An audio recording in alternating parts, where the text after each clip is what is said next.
नमा अध्याय निशुम्भ वध। राजा ने कहा, भगवान, आपने मुझे रक्तवीज के वध से संबंध रखने वाला देवी चरित्र का यह अत्यंत अद्भुत प्रसंग सुनाया। अब रक्तवीज के मारे जाने के कारण अत्यंत क्रोधित शुंभ और निशुम्भ ने जो कर्म किए उनको मैं सुनना चाहता हूँ। महर्षि बोले, राजन, संग्राम में रक्त तथा रक्तवीज अन्य दैत्यों के मारे जाने पर शुंभ और निशुम्भ के क्रोध का पारावार न रहा। अपनी विशाल सेना को इस प्रकार मारी जाते देख निशुम्भ क्रोध से भरकर देवी की ओर दौड़ा। उसके साथ असुरों की प्रधान सेना थी, जिसके आगे पीछे तथा पार्श्व भाग में बड़े बड़े असुर थे, जो क्रोध से होंठ चबाते हुए देवी को मार डालने के लिए आए थे। क्रोध से भरा हुआ महाबली शुंभ भी अपनी सेना के साथ मात्र गणों से युद्ध करता हुआ चंडिका को मारने के लिए आ पहुंचा। तब देवी के साथ शुंभ और निशुम्भ का घोर संग्राम छिड़ गया। वे दोनों मेघों की भांति बाणों की भीषण वर्षा करने लगे। उन्होंने दोनों के चलाए हुए बाणों को चंडिका ने अपने बाणों से तुरंत काट डाला।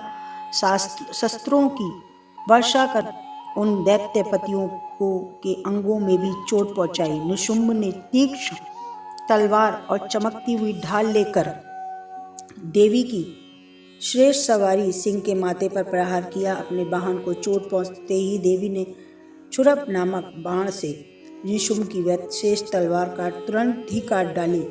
उसकी ढाल को भी, जिसमें 8 चांद लग जड़े थे, टुकड़े टुकड़े कर दिया। ढाल और तलवार के कट जाने पर असुर ने शक्ति चलाई, किंतु सामने आने पर देवी ने चक्र से भी 2 टुकड़े कर दिए। अब तो निशुम्भ क्रोध से जल उठा और उसने दानव ने देवी को मारने के लिए शूल चढ़ाया, किंतु देवी ने समीप आने पर उसे भी मुक्कों से मारकर चूर्ण कर दिया। तब अपने गदा घुमाकर चंडी के ऊपर प्रहार किया, परंतु वह भी देवी के त्रिशूल से कटकर भस्म हो गई। दैत्यराज निशुम्भ को फरसा हाथ में लेकर अपनी ओर आते देख देवी ने बाणों से आहत कर उसे धरती पर सुला दिया। अत्यंत भयंकर एवं पराक्रमी भाई निशुम्भ के धराशायी होने पर शुंभ के क्रोध का पारावार न रहा। अब अंबिका का वध करने के लिए वह आगे बढ़ा। रथ पर बैठे बैठे ही उत्तम अस्त्रों से शोभायमान अपनी बड़ी बड़ी 8 अनुपम भुजाओं से समूचे आकाश को ढककर दैत्यराज शुंभ अद्भुत शोभा पाने लगा। उसे आते देख देवी ने शंख बजाया और धनुष की प्रत्यंचा टंकार कर अत्यंत दुस्सह शब्द किया। साथ ही देवी ने अपने घंटे के शब्द से, जो समस्त सैनिकों का तेज नष्ट करने वाला था, संपूर्ण दिशाओं को गुंजा दिया। इसके बाद सिंह ने अपनी दहाड़ से, जिसे सुनकर गजराज का महान मद दूर हो जाता था, आकाश पृथ्वी दशों दिशाएं को गुंजा दिया। उसी समय काली ने आकाश में उछलकर अपने दोनों हाथों से पृथ्वी पर चोट की। ऐसा भयंकर शब्द हुआ जिससे पहले कभी शब्द मंद पड़ गए हों। अब शिवदूती ने दैत्यों के लिए अमंगलजनक अट्टहास किया। इन शब्दों को सुनकर समस्त दैत्य थर्रा उठे, किंतु शुंभ का बड़ा क्रोध हुआ। उस समय देवी ने शुंभ को लक्ष्य करके, जो दुरात्म खड़ा रहे, कहा। तभी आकाश में खड़े देवता बोल उठे, जय हो, जय हो। शुंभ ने वहां आकर ज्वालाओं से युक्त अत्यंत भयानक शक्ति चलाई।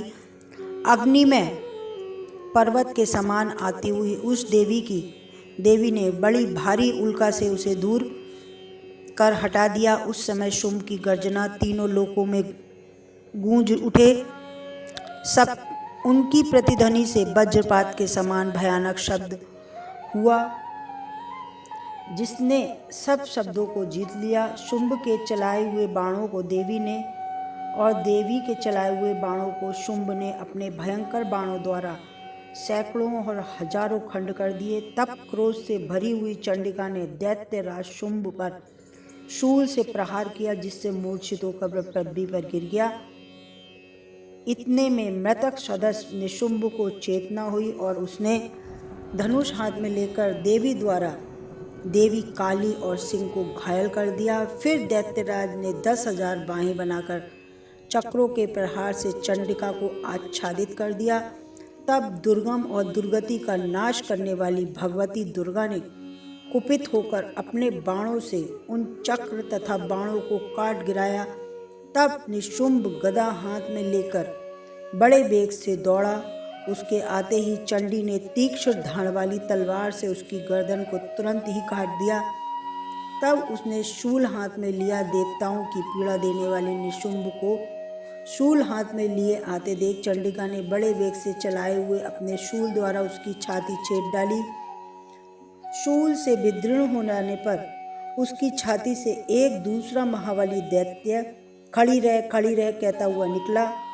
उस निकलते हुए पुरुष की बात सुन देवी अट्टहास कर हंस पड़ी और खड्ग से उसका मस्तक काट डाला। फिर तो वह पृथ्वी पर गिर पड़ा। तत्पश्चात अपनी दाढ़ों से असुरों की गर्दन को कुचल कर खाने लगा। यह बड़ा भीषण दृश्य था। उधर काली तथा शिवदूती ने असंख्य दैत्यों का भक्षण कर आरंभ कर दिया। कौमारी की शक्ति से विद्रोह कितने ही महादैत्य नष्ट हो गए। ब्राह्मणी के मंत्र सिद्ध जल से निश्चेत होकर कितने ही दैत्य भाग खड़े हुए। कितने ही दैत्य महेश्वरी से छिन्न भिन्न हो खेत रहे। बाराई के थूथन की चोट से कितनों का ही पृथ्वी पर कचूमर निकल गया। वैष्णवी ने भी अपने चक्र से दानवों के टुकड़े टुकड़े कर डाले। इंद्र के हाथ से छूटे हुए वज्र से कितने ही प्राण हाथ से धो बैठे। कुछ असुर नष्ट हो गए, कुछ महायुद्ध से भाग गए, कितने ही काली शिवदूती तथा सिंह के ग्रास बन गए।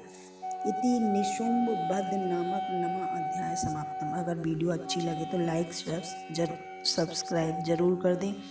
माता आपकी सभी मनोकामना को पूरा करें।